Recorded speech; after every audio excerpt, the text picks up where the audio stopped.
Welcome to the Heart of Brighton, Brighton Ford's new podcast that highlights and features the people, businesses, and organizations that make Brighton and our surrounding area the great place it is. I'm happy to introduce our host, Kim Adams. Hi, I'm Kim Adams. Welcome to another episode of The Heart of Brighton, sponsored by Brighton Ford. And we're talking about dancing on this episode with Jamie Nicholson. She is the CEO and founder of the Dance Project. Welcome, Jamie. Thank you, Kim. You're not dancing. You have a broken foot. I do have a broken foot. But you have a cool story. I do. How did you break your foot? I still dance even with a broken foot. You do. But Of course you do. just a little differently. How did you break your foot? I was hiking the Appalachian Trail with my husband, and I stepped down wrong, twisted my ankle, and ended up breaking a couple of bones. Oh, well, at least you have a cool story. I mean, you broke it in a really amazing place, right? Absolutely. Well, we hope you heal up very soon. But in the meantime, what is the Dance Project? I didn't know about this. The Dance Project is a nonprofit started here in Brighton in 2008, and we put on super fun events for teenagers that are safe, that are super social, and that help equip them with some skills that we know will not only help them have fun in their lifetimes dancing, but also protect them from some dangerous situations. So you started it in 2008. Yep. Why did you start this? Well, I had a daughter. We were talking about her a little bit earlier. I still have a daughter, actually. Good. And she was entering high school, and I still am, a very involved parent. We were talking about that too. And she went to her very first homecoming dances. I'm sure you understand. Kids start talking about that the first week of school. Very excited, got her dress, had her dinner with her friends, and as she entered into the building, I came and kind of sat back in the shadows and watched what was going on just to see how it was going, and was pretty appalled at what I saw out on the dance floor. Mm-hmm. So from that point forward, I spent about 9 months praying about what to do, because I'm not a dancer. I'm a math teacher. Okay. I was going to ask, do you have a dance background? Okay. Right. And about 9 months later, we started having our own dances. We, meaning my daughter and I and some friends of hers and some people at church, worked together to put on our very first dance at the Brighton Community Center. Okay. On November 14th of 2008. I clearly remember. And we had a lesson so that we could teach kids how to dance, because they certainly were not dancing at the high school. No, I had a very similar experience to you when my daughter was a freshman, and I volunteered to chaperone, much to her dismay. Mm-hmm. But it actually even started before that. It started when we went looking for dresses. And we went to a place where a lot of the girls were looking at the same time. It was a very busy, popular place. And these girls would walk out of the dressing room, and their moms would be like, oh my gosh, that's so beautiful. And I'm like, that? You're going to let her wear that? Oh my gosh. And I was so thankful that Ava, I thought, please choose something modest, please, please. And she did. But I mean, what they came out, and I was like, oh my gosh, I couldn't imagine letting my parents, especially letting me out the door.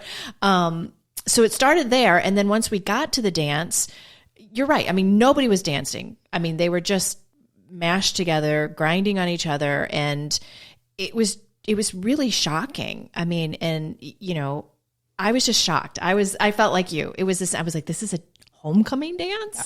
So I was really, really shocked. So we had a similar experience there, but I didn't turn around and make it into this great thing that you did. So how many people were at the first dance? 12 kids. We had 12 pizzas. Okay. Or maybe 10. I think we had 10 pizzas, 12 people came, and it was still a ton of fun. Uh-huh. And how did your daughter feel about this? She was excited. Was she good? Yeah. She invited a bunch of her friends, and we were just looking at some of the pictures of it because we celebrated our anniversary recently of that first dance. And it was fun to see so many of her friends who had come to that because they, in the same age, had the same experience. Like, this isn't what we thought. Right. It's very different. It's very different. So tell me how it's grown over the years. So you started with 12. Right. And our biggest dance of the season, for the last 10 years, we've kept our themes. And one of them is a blacklight dance. In fact, that's our next dance coming up in January.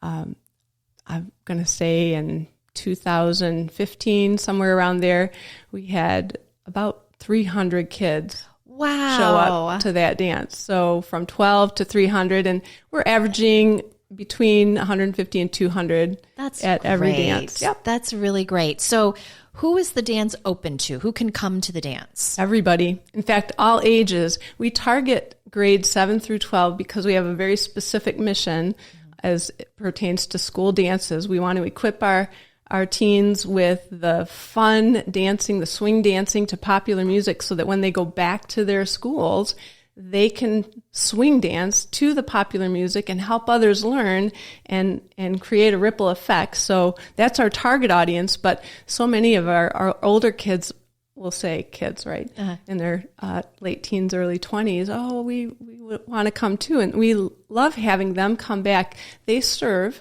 so they will help teach other younger teens to dance, and they can work in registration or refreshments, and they can still get out on the dance floor. And so what kind of you mentioned swing. So it's not just a dance, you're teaching them how to dance at every these single dances. dance. Yeah. So swing, what other kinds of dances are they learning? So our primary tool for the teens is swing dancing, and it's not super formalized like you would see at the ballroom dancing. Okay. It's just a very fun technique called modern swing. It takes 15 minutes for most teens to learn it and love it and want to learn more. And so we always give a lesson at the beginning of every community dance, which is open to all ages, like I said, but targeting 7 through 12. Public, private, homeschool kids show up. The walls are broken down. You don't see the cliques. Everybody wants to help everyone.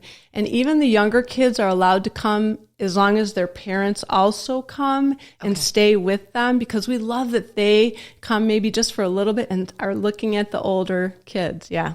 Right. Yeah. And then when they're old enough, they'll start doing it as well. I think this is great. I really do. And you have different themes for each dance. Mm-hmm. So how many dances do you have a year? 4. Well, so we have 4 standard community dances. One is a masquerade, one is a blacklight, one is a formal dance, and one is a summer dance. The formal and the summer dance the themes are chosen by the kids every year. That we have a little survey, right? So this year's formal dance is called the Black and White Formal Dance. Okay. And the summer dance, they wanted it to be the Disney Fairy Tale Summer Dance. Oh, isn't that nice? That's really sweet. Yeah. You know, I think so many of the kids, they still want to dance. They still want to be young, and we force them to grow up so quickly. I remember my daughter, she'll probably kill me for this. I should hope she might not hear it. Cut this out block Ava from this, Lauren, please. I remember when her friends came over, at some point she started hiding her stuffed animals and her Barbies, but she still wanted stuffed animals and Barbies, but she didn't want anyone to know. And she was young. I mean, it wasn't like she was even a teenager yet. I think she was 10 or 11, and she was still young. And at that point, still embarrassed. She's like, I don't, we went to Disney. I don't want to do the princess thing, but she really wanted to do the princess thing. And so I think this is a great outlet for them to still be young and not grow up so fast and not have the pressure of that from their friends. So I really do think this is really great. Does it cost anything to go to the dance? Yep, it's $10 for our target audience, grades 7 through 12. But if the graduates come, they get in for free as long as they give us a $10 deposit. We give them a button that identifies them. I think you saw it on my jacket earlier. It says, "Show me your moves," the dance project. And then as long as they return that button, we give them their $10 back. So it's essentially free. They have their community service in, but they also have a great time, and they're excellent role models for our teens. And I'm sure they like it as well. And $10 is reasonable too. I mean, there's just not much that you can go to these days. You can't even go to the movie theater for $10. So, and I'm sure if there's a family that is struggling, that you work with them as well. So absolutely. I think it's really great what you're doing. I really do. So for a year, how do people get in touch with you and know when these dances are being held? Sure. We have a lot of the social media outlets or platforms like many of your guests do. We have our Facebook group. We have a Facebook page. What is the Facebook group and page called? Is it just the Dance Project? Okay. Yep. The Dance Project. And our Instagram account is also the Dance Project, although it's the Dance Project Inc. Okay. For the Instagram. Yeah, I wondered how you got an Instagram that was the Dance Project. I thought that's got to be taken. So so the Dance Project Inc. Okay. Yeah. And we have a Pinterest account and a Twitter account and a website, thedanceproject.info is our website. Okay, thedanceproject.info. Mm-hmm. And email at the email is danceprojectmi for Michigan @gmail.com. So that's a little different. And we'll have all these links too. We'll make sure that we make them available to everyone on the Brighton Ford website. Great. And what is there anything people can do to support you? Is there anything that you need? Yes. She pulls out the list. Yes. I'm glad you asked. So like every nonprofit, we are always looking for support financially, and we're in the beginning actually of a transition where I step down from leadership and hand over the many roles that I have to different people in the organization, our board of directors, and some contracted people we're looking to fill positions for. And in addition to that, we will need, what one of my friends, Kyle, says, you need some kick butt board members to help you raise money to do fundraising. So fundraising, and we need to get a hold of those kick butt board members. Yes. Yep. We've been asking a few people now that our dances have started for the season. And we have been interviewing a couple of positions, like I said. One need in particular that we have right now is for IT. Our gentleman who's helped us now for 7 years is stepping down from IT, and I can do that, but I have a lot of other things to do also. And then we have Giving Tuesday coming up just around the corner for where people can look at any of our platforms, and our website has a place where people can go and donate through the Square platform to the Dance Project so that we can start filling these roles and making the transition. And it's exciting for me because this is our 14th year, and we've got the system really set up, and we've taught now more than 7,000 students in the last 13 years how to swing dance to popular music. They've gone off and become leaders in the world, started their own groups, and just grown the movement of positive dancing in a way that I could never have imagined. And to be able to... How does that make you feel? It's very exciting. Like I said, I'm just so proud of them. I'm so thankful for what we've been able to accomplish as a Brighton. You talk about what makes Brighton special. Right. Many people that live in and around Brighton will talk about the kids swing dancing at the Mill Pond on Monday nights for years. I remember when that started 13 years ago, there was just a handful of kids that had gone to our first dances and said, no, we want to do this every week. And I said, I can't do this every week, but why don't you see what you can do? And so they started just swing dancing there at first, and it gathered momentum. We talked with Pam McConaughey, and she helped us make arrangements to reserve that space for the group. And in its prime, there were between 200 and 300 kids showing up on a Monday night, swing dancing to popular music and having a blast and being such a light in the community. So I have a lot to be thankful for, and I can't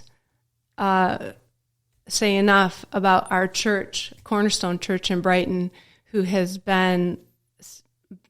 stood by us so faithfully all these years, supporting us financially, letting me go into the office and make my copies and use like the computer, and praying with me about oh my gosh, are we going to have enough chaperones? Or what do we do? Like we had our masquerade dance last year at the mill pond. It was 40 degrees because the regulations at the time were you had to meet outside. Right. Yeah, you have to be outside. But it was just beautifully successful even then. And was so needed for the kids. So we'll talk about those restrictions because we are still in the pandemic. So you have a dance coming up. When is the next one? January 15th. Yep. And what precautions will be in place for that dance? So our dances have always been a safe place for teens, and just like they were before the pandemic, they still are.